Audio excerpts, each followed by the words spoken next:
Hey everyone, welcome back to the Dental Debrief, the podcast where me and my mate Maheer talk all things dentistry. So we own a clinic called Azure Dental in Inglewood, Western Australia, and today we're going to talk about dental school and surviving it. Let's get into it. So Maheer, what was dental school like, man? It sucked, I'd say. It was not a good time, mostly. But it was good because we had a really strong group of mates. And I think if we didn't have this strong group of mates, it would be a different story. But it was brutal. It was really tough. I remember it's not being very good. Like, I didn't have the natural knack for it. Like some of the other students did. You know, they'd just pick it up straight away. And I was like at the tail end of the class. But here we are now. So how was dental school for you? Yeah, I love-hate relationship. Like, I loved it because, I studied law before dentistry. So going into dentistry, like from the moment I started, I just loved it because I'd never really been in that sciencey sort of environment. And it was just like a duck to water. I just absolutely loved it. But it was brutal, and especially compared to a law degree, it was a huge step up in terms of intensity. I think in law school, I had about 11 contact hours a week, whereas dentistry was 40 plus. So it's like a full-time job. And you're right, you suck. You just suck so bad when you start. And everyone says this at the start, that we all reach this, a similar level by the end of it. But believing that that's going to happen when you're just sitting there and you're just like, man, I'm so bad at this. And then you practice and you get better. So I'd say overall, I did love it, but it was brutal. For anyone thinking about getting into dentistry, like, what's the process and what is the course actually like? Yeah, so we were kind of lucky. We were the second last year to do an undergraduate degree, which means we could have gone straight from high school like I did and go straight into dental school. And now it's become a postgraduate degree. So you got to do usually about a 3-year degree before. You have to sit a big exam called a GAMSAT exam, and then you get into 4 years of dental school. So from my understanding, I think dental school's changed quite a bit, and they're using a lot more newer techniques, newer tools and stuff. But usually you have to get through that GAMSAT exam. And then you got about 4 years where you'll have a lot more, you start practical pretty quickly now, and then you're seeing patients pretty early, I think in your first or second year, and then the complexity of the treatment you're doing increases over the years. And then the final year, usually you're just seeing patients pretty much. Yeah. Everything we're doing in dentistry now, is there anything in dental school that you kind of disagree with or you wouldn't do anymore? Yeah, so dental school, the philosophies just haven't changed, I think when we went through, we were doing a lot of mercury amalgam fillings, and apparently that's still the case. That's still what they focus on. And I think that's because, traditionally everyone's had to go through that rite of passage of learning how to do those old school fillings, and it's just still part of the program. Whereas when I graduated, I've never placed a mercury amalgam filling since I graduated, but that's probably 80% of what I did at uni. So I think the uni is very, very old school, and when you graduate, you've just got so much learning to do on the job, and it's a lifelong, never-ending process. But I certainly think the dental schools, I think they are moving in that direction. They're getting more digital, but it's like anything. It's a slow-moving beast, universities. Yeah. So I think you just have to view it as, I just have to get through this, and I'll do the real learning on the job. Exactly. Yeah. So why do you think it moves so slow?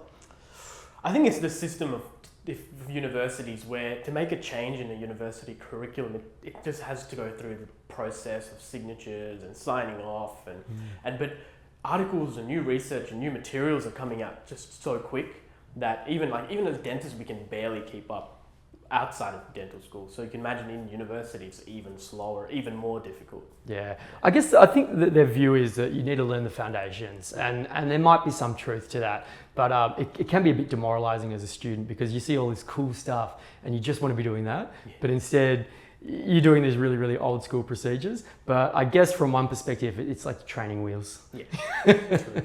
So Tim, what would you teach differently compared to the universities? If you had a whole bunch of young dental students, what would you be teaching them?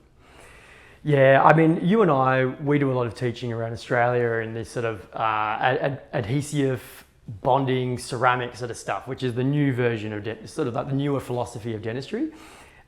Whether we teach that to students or whether that's too advanced, I'm not sure. I can't give you an answer on that, but I think the whole idea behind our teaching was that we could take these newly graduated students and upskill them very quickly in the modern techniques. So if they were taught more of that during university, then I think they would graduate more ready to practice as modern dentists. But the system being what it is, it is up to people like us to make sure that we mentor these students to help them scale up as quickly as possible. From what I've experienced from teaching, a lot of the students that I have taught, the hardest thing they find is actually untraining what they've learned in dental school. So I would like to expose young students, even if they're not practicing these techniques straight away, but just being exposed to what we're aiming for. And then they can start to develop their brains and their skills and their treatment philosophy towards that. Yeah. Whereas when I have these students, especially older students, all they want to do is drill that tooth into a crown, into a stump. And we're trying to not do that. We're trying to be so conservative. But I found a lot of my students really struggle with untraining.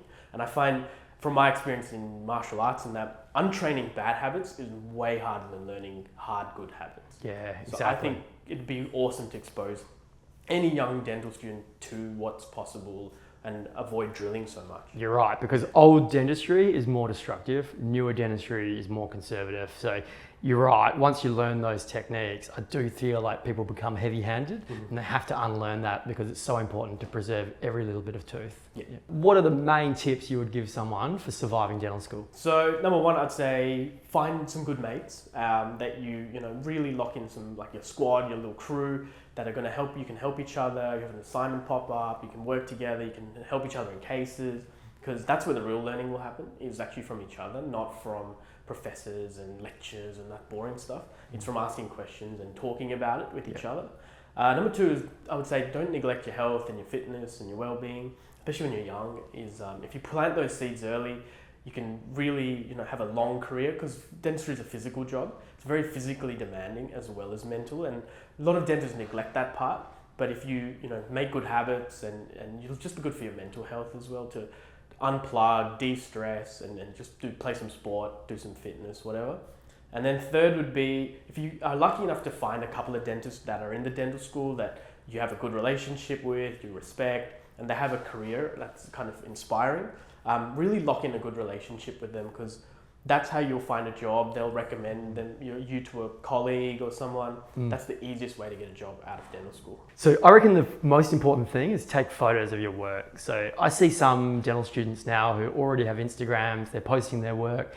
And to me, that shows that they're passionate about it, because you don't take photos over something that you just don't give a crap about. You take photos because you're into it and you want to improve and you want to show off your work. So that's the most important thing, because those dental students with an Instagram where we can see their work, like I already know the ones I want to hire before they've even graduated. Yeah.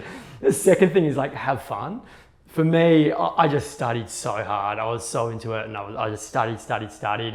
And looking back, I wish I just relaxed and enjoyed it a bit more, rather than just being so focused on learning and grades and things like that.